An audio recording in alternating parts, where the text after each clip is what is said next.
अगले दिन राजू, गट्टू और रामू काका खजाने को लेके राज दरबार पहुंचते हैं। महाराज की जय हो।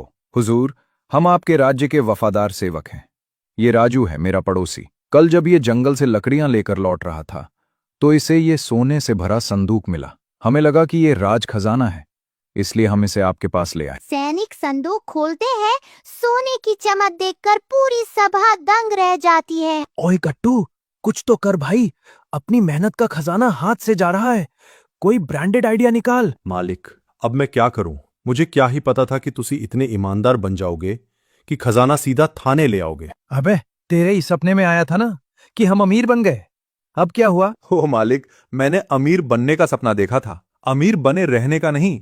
सपना तो पूरा हो गया, अब आगे की गारंटी मेरी नहीं है। वाह बेटा, तू तो गजब का टोपीबाज निकला। इतना सारा सोना ये मेरा तो नहीं है, पर अगर मैंने ना कहा तो ये हाथ से निकल जाएगा। इतना लालच छोड़ना मूर्खता होगी। हाँ, बिल्कुल सही, ये मेरा ही खजाना है। कल जब मैं शिकार से लौट रहा था तब शायद रथ से गिर गया होगा। राजू, हम तुम्हारी ईमानदारी से बहुत खुश हुए। क्या महाराज? पर सैनिकों, इनकी ईमानदारी के इनाम में इन्हें राजकोष से 10 चांदी के सिक्के दे दिए जाएं। राजू और गट्टू दरबार से बाहर आते हैं। राजू के हाथ में चांदी के सिक्के होते हैं। क्या यार गट्टू, ये राजा तो एक नंबर का झूठा निकला। कम से कम सोने का एक सिक्का तो दे देता। 10 चांदी के सिक्कों में तो तेरा ब्रांडेड चारा भी नहीं आएगा। ओए मालिक, राजा ने तो सरेआम डकैती डाल दी, पर छोड़ो, जो हुआ सो हुआ। ये सिक्के भी ले जाकर काका को दे देते हैं। उन्होंने हमें पाल पोस कर बड़ा किया है, उनके आशीर्वाद के आगे ये सोना कुछ भी नहीं। तू सही कह रहा है गट्टू, कम से कम काका का डर तो दूर हुआ। चलो घर चलते हैं। राजू और गट्टू ने चांदी के सिक्के काका को सौंप दिए, पर राजू का दिल अभी भी उस पक्षी और अपने माता पिता के लिए धड़क रहा था। सोना तो चला गया, पर क्या वो पक्षी अब राजू को उसके माता पिता तक ले जाएगी, या फिर कोई नई मुसीबत उनका इंतजार कर रही थी? अरे मालिक, एक बात बोलूं, सुबह से मन में एक खुजली हो रही है। हाँ बोल गट्टू, अब क्या खटक रहा है तेरे दिमाग में? मालिक, वो मुझे फिर से एक सपना आया है। सपना? फिर से? भाई तू रहने ही दे। तेरा सपना हमें एक दिन अमीर बनाता है और दूसरे दिन वापस कंगाल। मुझे नहीं सुनना तेरा कोई सपना। ओए मालिक, तुसी सुन तो लो, क्या पता इस बार सच में कुछ चक्क दे फट्टे हो जाए। मैंने देखा कि वो पक्षी हमें एक बोतल दे रही है जिसमें बड़ा स्वादिष्ट जूस भरा है। जूस? बस इतना ही था सपना? अबे तुझे तो मैं गधा भी नहीं बोल सकता, क्योंकि जितना तेरे दिमाग में स्टोरेज है उतना ही सपना आता है तुझे। मालिक, अब भगवान ने स्टोरेज ही कम दिया है तो मैं क्या करूं, पर चलो तो सही। ठीक है, चलते हैं, देखते हैं वो जूस देती है या वही शीशी हम दोनों के सर पे फोड़ती है। राजू गट्टू फिर से निकल पड़ते हैं उसी जंगल की, और रास्ते में वो ही पक्षी मिलती है। आगे तुम दोनों, चलो चुपचाप मेरे पीछे आओ। देखा मालिक, गट्टू का प्रेडिक्शन कभी फेल नहीं होता। आज फिर ये हमें कहीं ले जा रही है, जरूर उसी जूस वाली बोतल के पास। भाई गट्टू, मुझे तो बड़ा डर लग रहा है। ये रास्ता कितना सुनसान है। अरे राजू, तुम तो सच में बड़े डरपोक हो। डरो मत, मैं तुम्हारी तरह एक इंसान ही हूँ। मुझे बस आजाद होना है। ओए मालिक, सुना, बिचारी की हेल्प करो। तुसी आगे चलो, हम आपके पीछे पीछे आते हैं। गट्टू, ध्यान रखना, कुछ भी गड़बड़ लगे तो पीछे से ही फुर्र हो जाएंगे दोनों। राजू गट्टू को वो पक्षी जो घने जंगल की ओर ले जा रहा था। गट्टू, ये पक्षी हमें हमेशा ऐसी ही जगह क्यों लाती है जहाँ डर लगे? मालिक, बात तो 100% सच है, पर डर तो सिर्फ आपको लग रहा है क्योंकि आप डरपोक हो। मैं तो ब्रांडेड हूं ना। बस कर बढ़ाया। अब अपनी इस इच्छाधारी सौतन को बोल कि कहीं रुकेगी भी या हमें चला चला कर ही मार डालेगी। राजू, इस पत्थर के पास खोदो। अरे यार गट्टू, ये पक्षी रोज रोज हमसे मजदूरी करवा रही।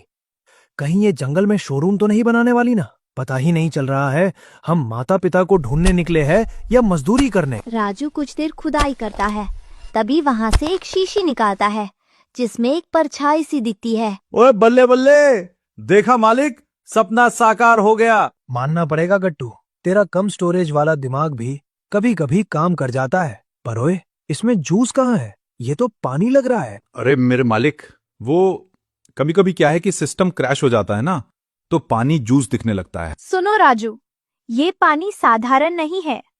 इसे घर ले जाओ और किसी को मत बताना। कल अमावस्या की रात है, इसे गांव के तालाब में खाली कर देना, तभी मैं आजाद हो पाऊंगी और तुम्हारे माता पिता का पता बताऊंगी। ठीक है, मैं ऐसा ही करूंगा। राजू ने शीशी तो उठा ली, पर क्या वो पानी उसकी मंजिल तक ले जाएगा या किसी नई तबाही का आगाज करेगा? गट्टू का सपना तो सच हुआ, पर अमावस्या की रात का राज अभी बाकी था। ओए मालिक, गला सूख के पापड़ हो गया है। अब गांव के तालाब तक कौन जाएगा? लाओ ना, एक एक घूंट इस बोतल से ही पी लेते हैं।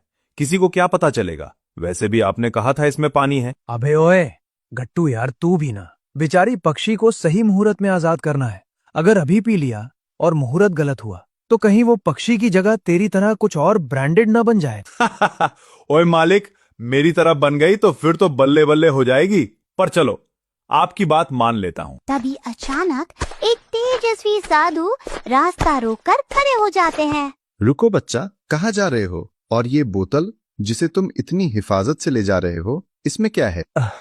बाबा, ये तो बस पानी की बोतल है। रास्ते में मिल गई तो ले आया। झूठ मत बोलो बालक, ये तुम्हें रास्ते में नहीं मिली। ये तुम्हें उस पक्षी ने दी है ना, जिसे तुम आजाद करने का सपना देख रहे हो। हाँ, पर आपको कैसे पता? अचानक वही पक्षी उड़कर आती है और राजू के कंधे के पास मंडराने लगती है। राजू, इसकी बातों पर ध्यान मत देना, जल्दी यहाँ से घर भागो।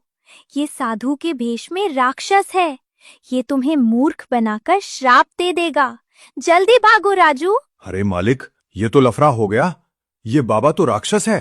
भागो मालिक, भागो। राजू और गट्टू साधु की बात अनसुनी करके घर की ओर दौड़ लगा देते हैं। साधु भी उनके पीछे पीछे घर तक पहुंच जाते हैं। घर के बाहर रामू काका खड़े हैं। साधु को वहां देखकर दंग रह जाते हैं। प्रणाम साधु महाराज, आप यहाँ? सब खैरियत तो है ना? नहीं काका, अनर्थ हो गया है। इन दोनों बच्चों ने अनजाने में बहुत बड़ी भूल कर दी है। कैसा अनर्थ बाबा? क्या किया है इन दोनों ने? ये जंगल से एक बोतल लेकर आए हैं जिसमें वही मायावी चुड़ैल कैद है जिसे बरसों पहले दबाया गया था। अगर कल अमावस्या को वो आजाद हो गई तो वो पूरे गांव को खा जाएगी। हे भगवान, तो अब क्या करे बाबा? राजू को कैसे रोके? वो तो उस पक्षी के मोह में फंस चुका है। अब राजू के सामने दो रास्ते थे।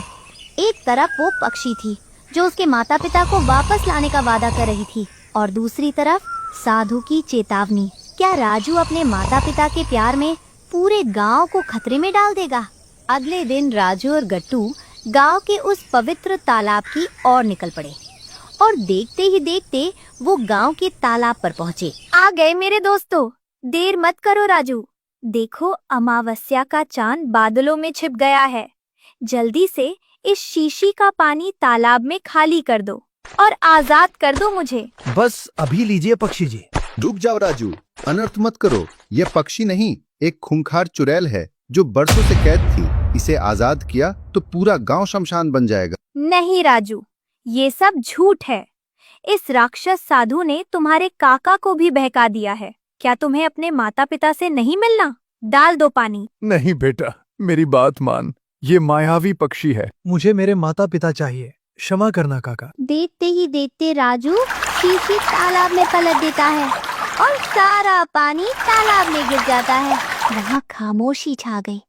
दोस्तों, आप भी यही सोच रहे होंगे ना कि पानी गिरते ही तबाही क्यों नहीं मची, पक्षी चुड़ैल क्यों नहीं बनी? देखते जाइए, पिक्चर अभी बाकी है मेरे दोस्त। अरे, ये क्या हुआ? पानी तो खाली हो गया, पर मैं आजाद क्यों नहीं हुई? मेरा शरीर बदल क्यों नहीं रहा? आखिर कैसे? ये कैसे संभव है? पानी गिरने के बाद भी ये मायावी कैद ही है। ओए होए, ओए जरा कैमरा इधर घुमाओ जी। मैं बताता हूं कि असली खेल क्या हुआ है। ओए मालिक, रुको, आज तालाब में जल नहीं डालना।